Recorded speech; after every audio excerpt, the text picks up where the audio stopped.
Assalamu alaikum warahmatullahi wabarakatuh. Good evening, dear students, and welcome back to the next session of excretory system. So, as you all have seen, what all are the different, parts of the kidneys? Kidneys are the main excretory organs, and within the kidneys, the nephrons play a most important role. The functional units of the kidneys are nephrons, and even you have seen the nephron is made up of different components, like you have seen the loop of Henle's, which has got the PCT and DCT, that is proximal convoluted tubule and distal convoluted tubule, and loop of Henle's and a Bowman's capsule, and all this together with a number of renal arteries and the veins, how it functions and helps in excretion of the toxins out of our body. So let us go with the rest of the excretory system and complete it today.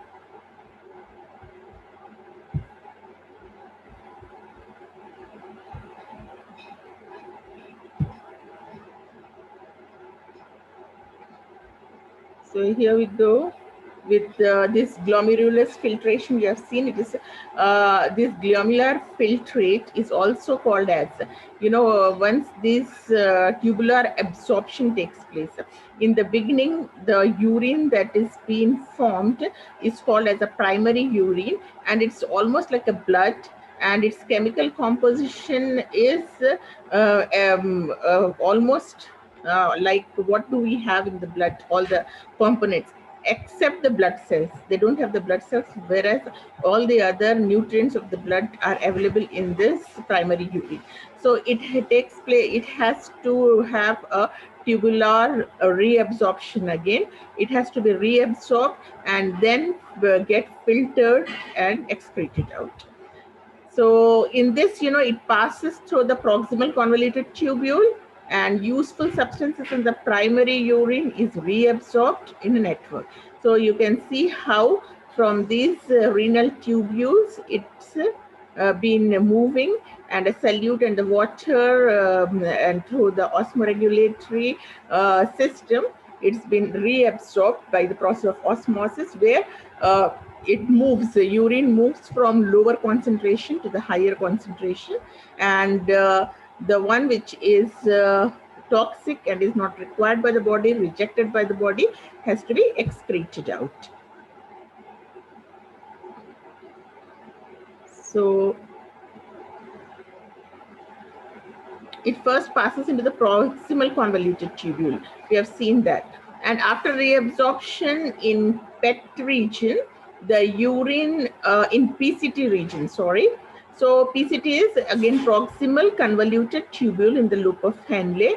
The urine travels through the loop of Henle into the DCT, and here the concentration or pH of the urine, that is, pH is nothing but the power of hydrogen, or the concentration of the urine is being checked, which you have already seen in the biochemistry lab. You have seen what should be the urine analysis report.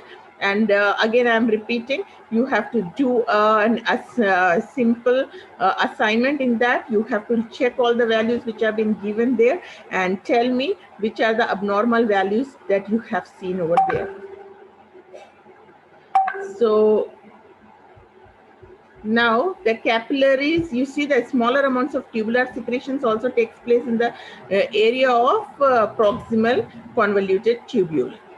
And what is the composition of urine? So urine contains 75% of water, and and a nephric filtrate is reabsorbed in the proximal convoluted tubule.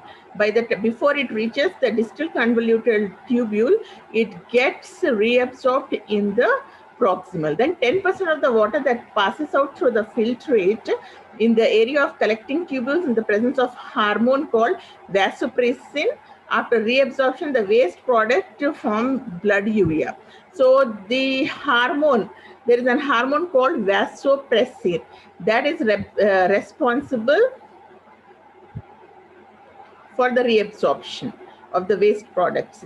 As I told you, the primary urine is very much like, except the blood cells, it has got all the components of the blood. And these required nutrients are again reabsorbed in the proximal convoluted tubule. And the rest of the waste products that from blood, that is urea. Urea is the toxic material that has to be excreted out. There is a percentage of urea that also you have to check in the urine analysis report.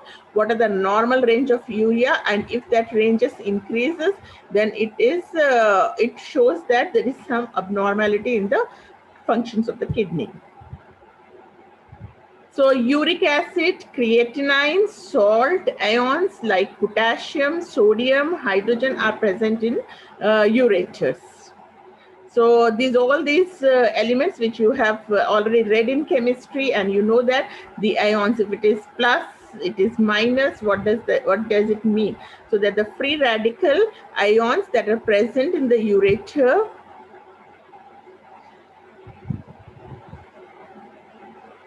and what happens in ureter then? There are a pair of whitish, narrow, distensible and muscular tubules of 30 centimeter each arises from the ureter in the hilus, from the hilus of the kidney. So from the hilus of the kidney, and it moves down and obliquely opens into the urinary bladder. This is the bladder. Ureter carries urine from the kidneys to the urinary bladder. These are the ureters that carries urine to the urinary bladder, and the movement of urine in the urinary bladder, you can just see once. Let me stop it and show you. See, from this hilus of the kidneys, it enters into the ureter, and from the ureter it goes into the urinary bladder where urine is stored. And all this happens with a movement called peristaltic movement. There will be a movement, and that takes place. Because of that movement, the urine moves from ureters into the urinary bladder. As you see that you have got even the gravity. Certain times you feel how the gravity also works in pulling it down, as well as the peristaltic movement of the ureter.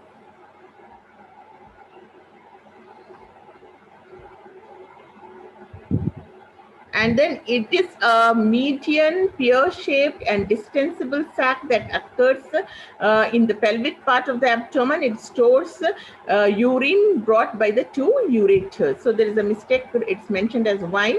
It's not wine that is stored into the urinary bladder, but urine is stored here. So its shape, it's a pear-shaped urinary bladder. Is a most of the students get confused in the exams when it between the gallbladder and urinary bladder. Gallbladder is present in your digestive system, and gallbladder stores bile there, whereas urinary bladder stores urine. And this urine is brought to by two ureters. And the storage capacity of the urinary bladder, it can store up to 300 to 800 ml of urine. If it increases, you feel the pressure and you have to excrete it out.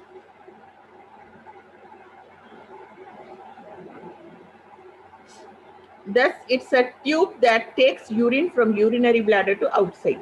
So that's how it is. And the opening of the urinary bladder into the urethra, it's guarded by a ring of muscular sphincters, and urethra is 4 centimeters long in female and about 20 centimeters long in males.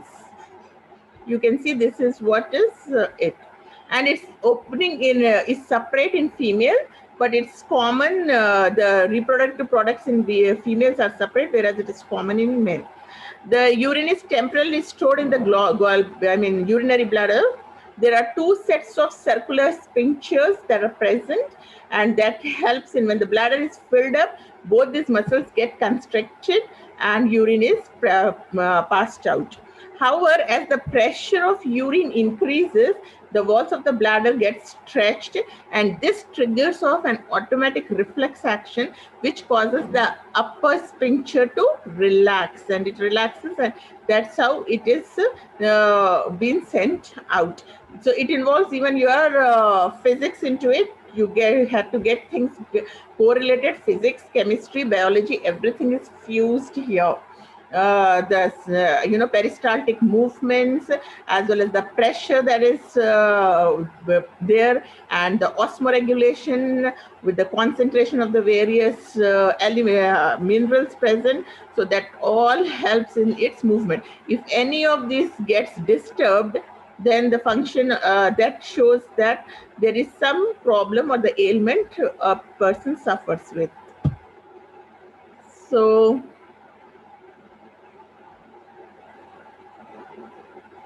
and causes the upper sphincter to relax. So you can just see how this mechanism is being done, and how once it is released, the size decreases.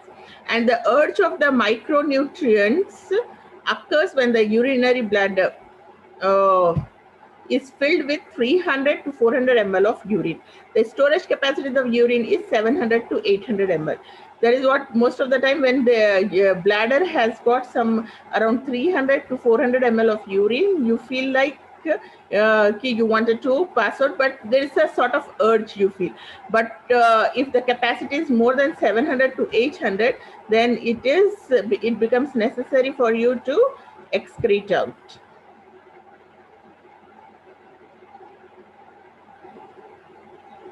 So now let us see the composition. What all are present in a urine? It is a transparent fluid because even the composition of the urine, color of the urine, components present in the urine can give a diagnosis of the disease a patient is suffering with. So the transparent fluid that is produced by urinary system, and its composition is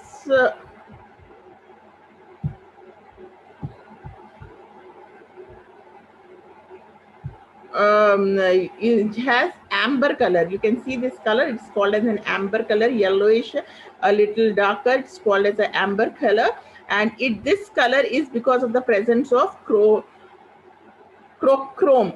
a pigment called crochrome. As you see in the plants, chlorophyll is a pigment that gives green color to the plant. So is this crochrome that gives amber color to the urine.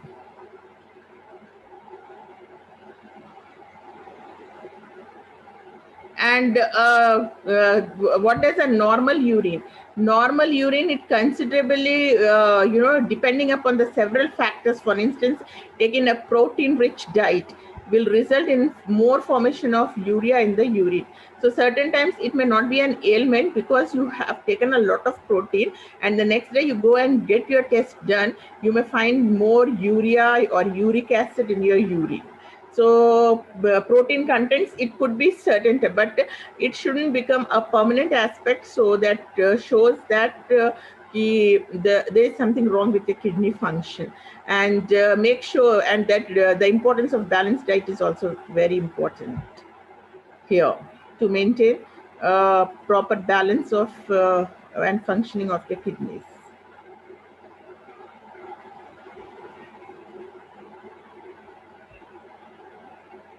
And this is very important. You just must have seen if patients who are suffering with the kidney diseases are advised not to take more proteins. This is because proteins get deanimated in liver with subsequent formation of urea. Even sugar can appear in a normal person after a heavy intake. If heavy carbohydrates or glucose sugars are taken, then those people may also, you can observe sugar in their urine along with the albumin. Albumin is nothing but protein and sugar. If you can please go back and check the urine analysis report. So anything overeating can cause problems. And a large intake of liquids like water, rich food increases the volume of water in the blood. Hence, more urine is excreted. The more you drink the water, the more you need to excrete out.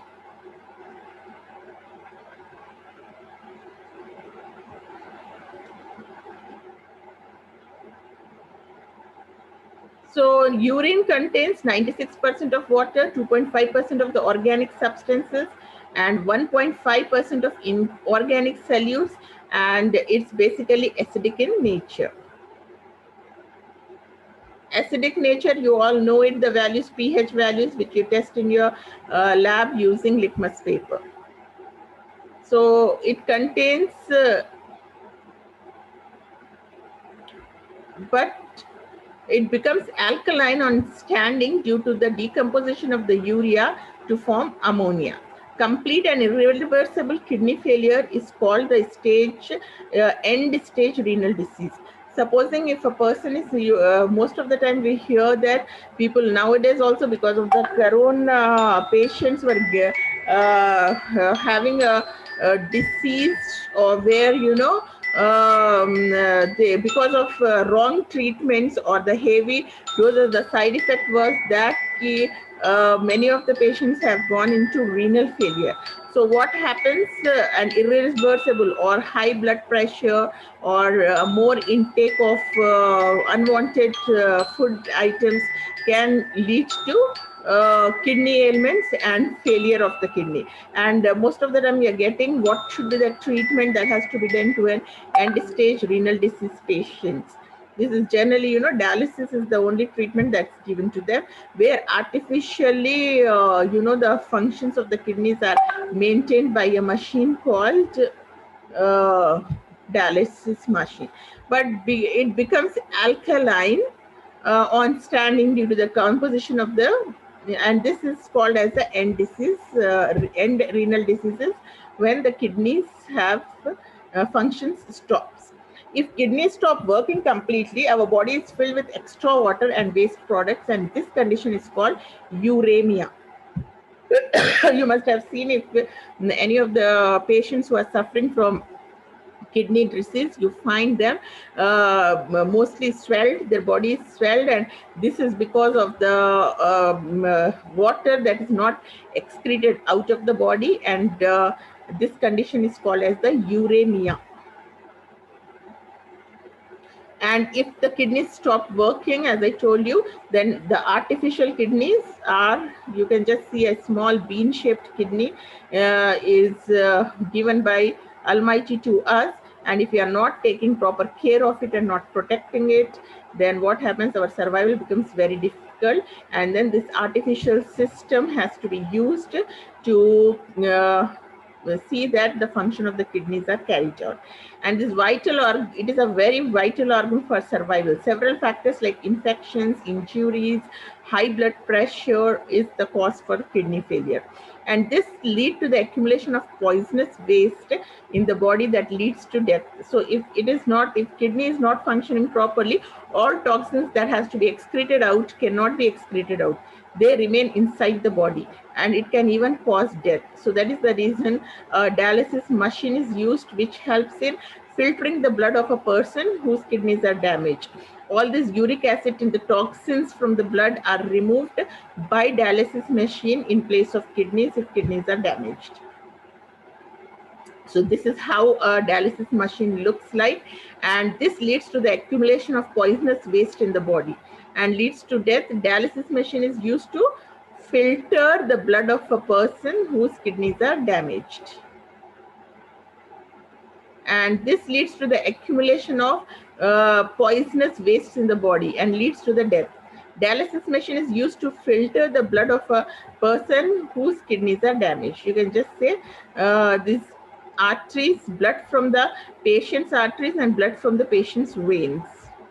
And it is cleansing fluid, and it container with cleansing fluid. You can see how this whole system is made.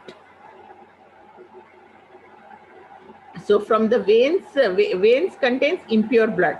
So this is how this impure blood is filtered and in one container, and then it is passed into the another filtered and cleared um, blood is passed into another container, from where it is supplied to the arteries, and arteries carry pure blood to the different parts of the body. And this process is called hemodialysis. In this process, blood is taken out from the main artery mixed with an anticoagulant such as heparin. Heparin is used, one of the medicine that helps in anticoagulation. You know, coagulation you have read in the transportation system, where the blood clotting takes place. So if blood clots also, the patient may go into a serious condition. So heparin is given in order to maintain to stop the coagulation of the blood. Thickness of the blood is reduced.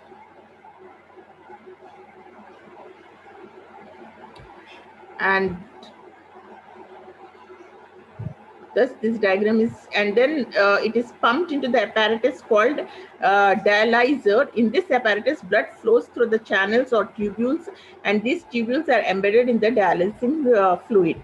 So this blood is taken, and same like your loop of Henle, Bowman's capsule, and the glomerulus, what all are the functions that have been done by a nephron is done inside this dialyzer.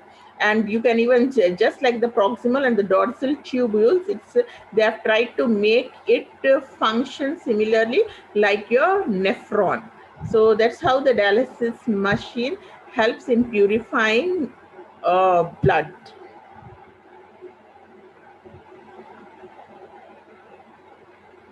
But it cannot give a natural, the membrane that separates the blood flowing inside the tube and dialysis fluid, and this process is called dialysis. The clean blood is now pumped back to the body through a vein after adding antiheparin.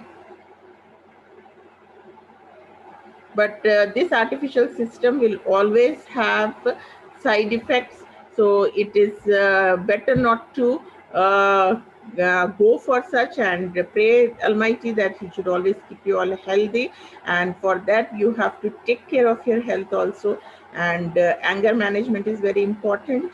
Manage it, eat balanced food, take care, follow SMS rules, go through the chapter. And Tuesday 2 p.m. let us go for internal marks, assessment, to check how much you have understood in this chapter. Till then, take care. Allah Hafiz.